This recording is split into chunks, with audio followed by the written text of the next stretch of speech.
that there won't be any songs sung tonight because Dan, would you come up here? Dan, the trainer of Tyson Fury, and explain the situation of Tyson. Yeah, Tyson's okay. As you all know, as he's shown plenty of times before, that he's got a ton of heart, and that's what he had to show tonight.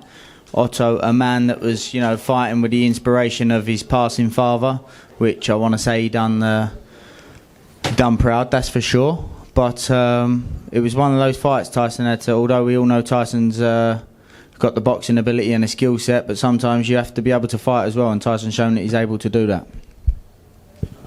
Ben, over here, a question for you. Did you feel like Tyson's, right in the front, did you feel like Tyson's body work was the difference? I mean, it seemed like he was really going hard to the body, especially after the cut. It seemed like he got pissed off, and I thought maybe slowed Otto's pace down a lot in the second half of the fight.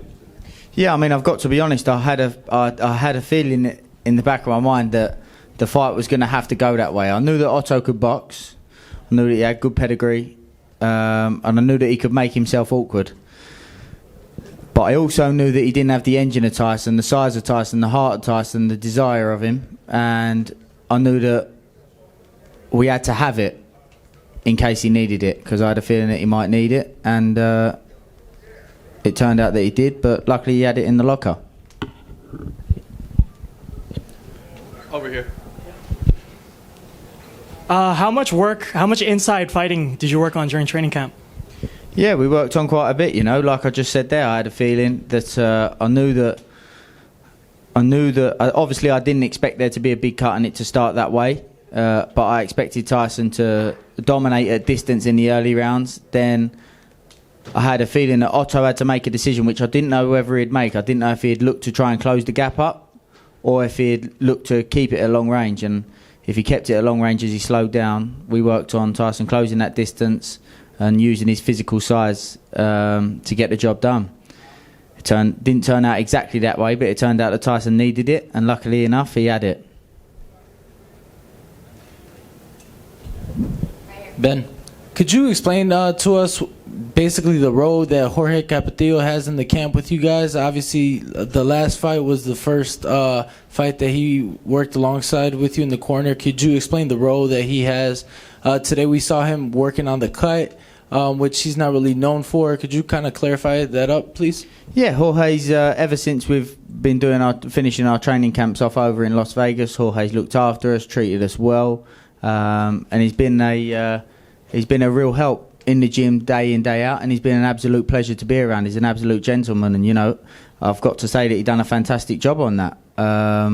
He got Tyson through from a cut in the third round, I think it happened, through to the 12th. So, I want to thank Jorge for that. I want to thank him for how he's treated us, how he's made us feel, and him just being an absolute gentleman. Like I said, he's helped us out in the gym. He's been an absolute pleasure and a massive asset.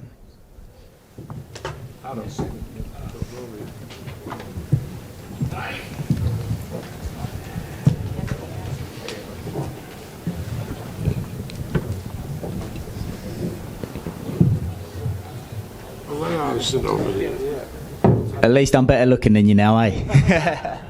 You always win. Otto, over here to your right. Right here. To your right.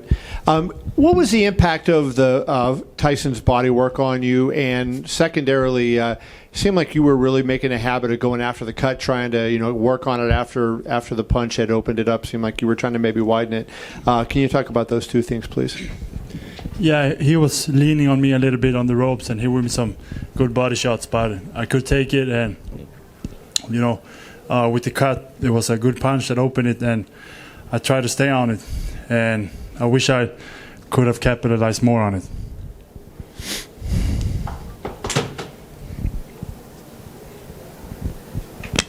Any other questions?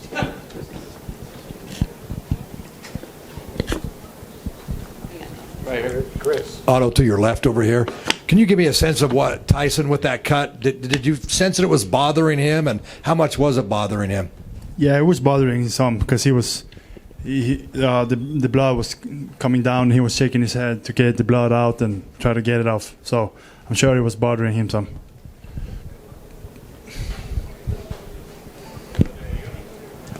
Expressing over here. Just if you summarize how you feel about the game right now afterwards, what do you take with you from this fight?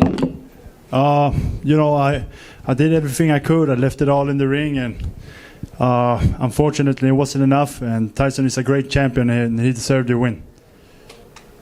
I think it was in the 5th round the doctor looked at the cut, and then he really came out with, it seemed like a sense of urgency. Did you notice that too, that he was really trying to step on the gas at that point? Yeah, I felt he was trying, and I just wanted to keep going and hit the cut more, and try to break him down, and yeah.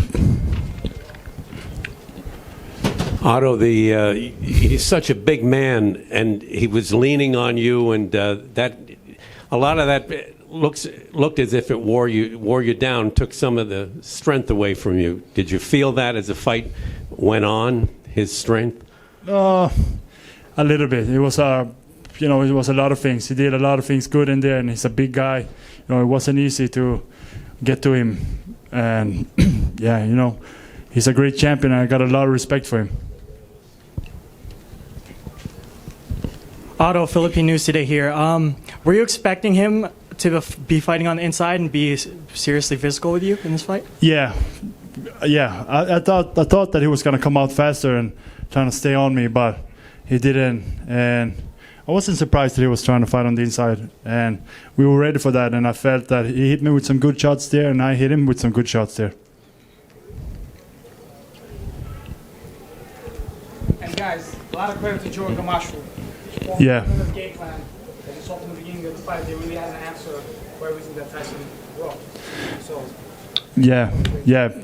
Big thank you for Joey. Without him, I wouldn't be here. So.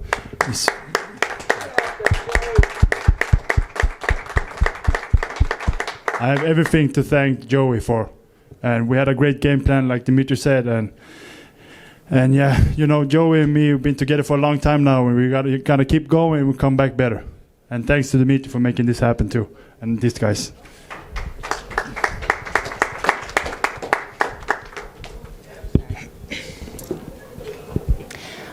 Otto right here, Adriana Jimenez with Fino Boxing. How do you feel about the judge's decision? Do you feel that you won the fight? Do you feel you got robbed? I think he used his experience to steal some rounds. I know there were some close rounds, and usually they give that to the champion. And I wish I could have stayed on in a little more to steal those rounds like he did. But it was a fair decision.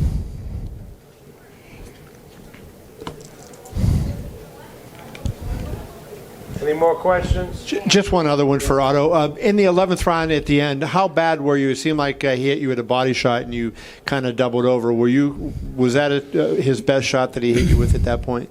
I can't even remember. He was a good shot, but I kept fighting and kept trying. Yeah, but in the 12th round, Otto hurt him and almost dropped him. So it's tremendous that he came back to that kind of big round for Tyson to come back and win the next round. You see how Dimitri knows how to spin? But it's true. I mean, I came back. I tried. That's true. So, Frank Warren, what do you expect? I'll tell you, it'd be a great fight for John Ruiz. It'd be a great fight. Andy. Actually, Andy really is. But what happened tonight is that we have a new heavyweight, a new top heavyweight in the division, and Otto did a great job. I think better than everyone gave him credit for. He showed that he had the skills to win. He showed a great chin.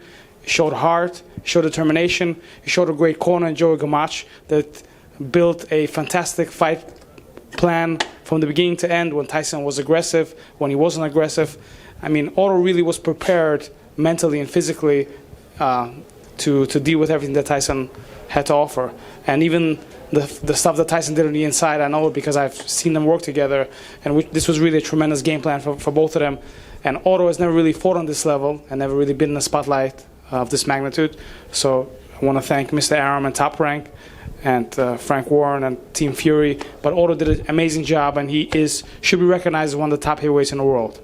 And one thing you have to say about Dan, and and the Tyson Fury camp, they never underestimated Otto Wallin.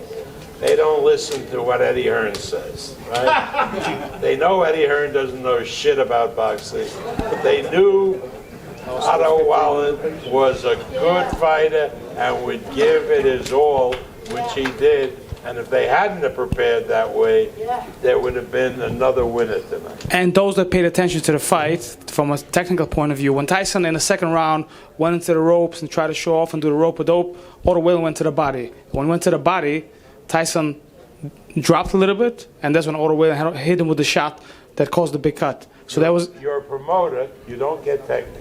If you want to get technical, give the microphone to Joey Gamad. Joey. He's speaking the truth. Dimitri speaking the truth. Talk to him, baby.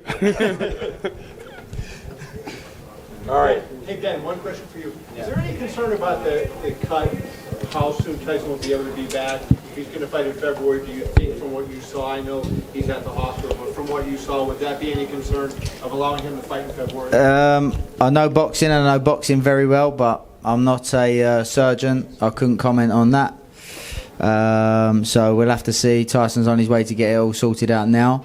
So we'll have to see what advice is given there. He's got 5 months. It's September. It's September. So even if you give it 2 months to heal and don't spar, plenty of time to get ready for February.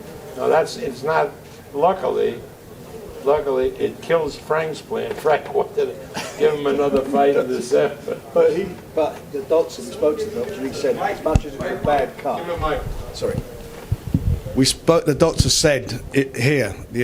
He said as much as it was a very, very bad cut, but it was a clean cut, so it doesn't need microsurgery inside and whether. And he said it'll stitch well. So fingers crossed it'll be all right. All right, if that does it, I want to thank everybody. I want to thank MGM. This is the first fight that Top Rank has done in this T-Mobile Arena. It's absolutely great. You know, as great as MGM Grand is, that we're used to, this is fantastic as well. So at least we got 2 great arenas now for big fights. Just get ready for our great fall schedule. October 18th, maybe one of the fights of the year for the Unified Light Heavyweight Championship, Votsik and Beterbiev. Then we go to a great featherweight championship with our own Shakur Stevenson against Joet Gonzalez. Then we go to the California, Carson, California, and we have a really terrific match there, which is, I forget, what is it? What? Oh, Berchelt, yeah, Berchelt and Sosa, Mexican against Puerto Rican, great championship fight, and finally the Fighting Marine gets to do his first title defense on the eve of both Marine Day and Veterans Day. So, hoorah! So it's a great schedule. Boxing really is alive and well in this country, and I want to thank everybody for making it possible tonight. Thank you very much.